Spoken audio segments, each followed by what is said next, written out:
Ayun, muli tayo nagbabalik dito mga ka-viewers sa tabing dagat. At mangunguha ako ng kahoy rito. Kung anong mayroong makuha ang kahoy dito. Kasi mahal na ng gasolina ngayon. Kailangan makakuha tayo ng mga putol-putol na kahoy dito, panggatong ba. Dito sa mga ginagawang bangka, yung mga kahoy na hindi na pwede nilang gamitin. Tulad ito, mga kahoy na palutang-lutang na lang, katulad dito. Ito sangkalan, no? Viewers, pwede rin pang gatong. Dito sa lugar na ito ay napakaraming bangka dito. Meron nakabara dyan, no?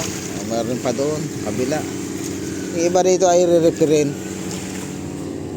Ayan, wala tayong makitang magagawa pang gatong dito, ha.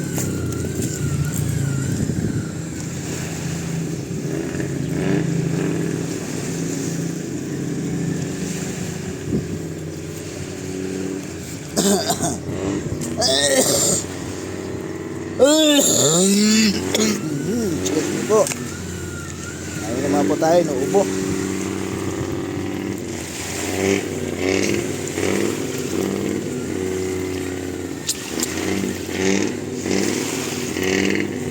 Meron pa dito. Tingnan natin to kung pwede pa to. Yung mga ganito ba. Battery ito eh.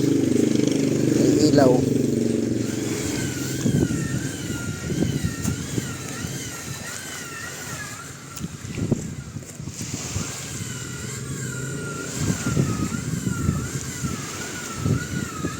Wala na siyang battery.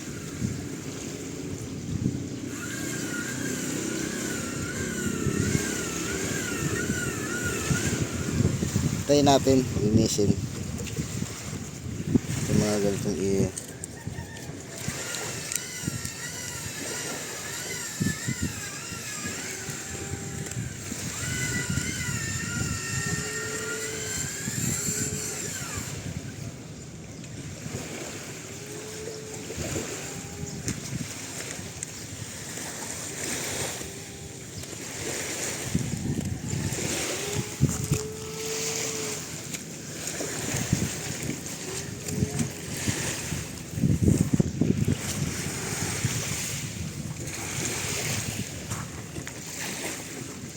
Dahil basura. Maraming basura dito sa tabing dagat.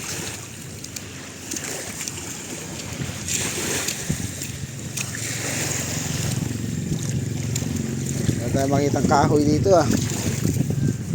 Nabili pang gato. Meron dito maliliit. Napalubat na ako. Kaya lang, pagdating sa amin tayo makakapaggatong. Dahil marami naman daw sinampay. Mausukat tayo yung damit. Okay na to, nakuha natin. Pwede na to. Ayan mga viewers, kita-kita na lang tayo sa sunod na araw. Ito, ang laking bangka na ginagawa rito. Naikabit na nila yung katig na dating ginawa na natin ng video. Ayan, oh. Ito, kinuha ko ng video to dating katig nito, yung ginagawa siya doon, kabila. Ang laki. Kabilaan yan. Ang laki ng bangka nito, yun. Ano yan eh, pangulong, purong fiber.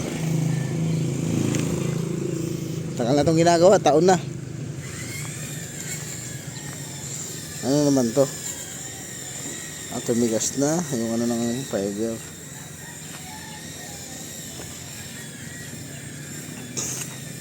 Iniwan na lang nila dito yung mga galon na pinagagamit nila, oh. Tapos yung mga natira, ayun, oh. Sayang. Pwede pala yun. Tigasin. Higing ano na siya, plastic. Ayan. Kita-kita na tayo sa sunod na araw mga viewers. Dito na lang. Bye bye.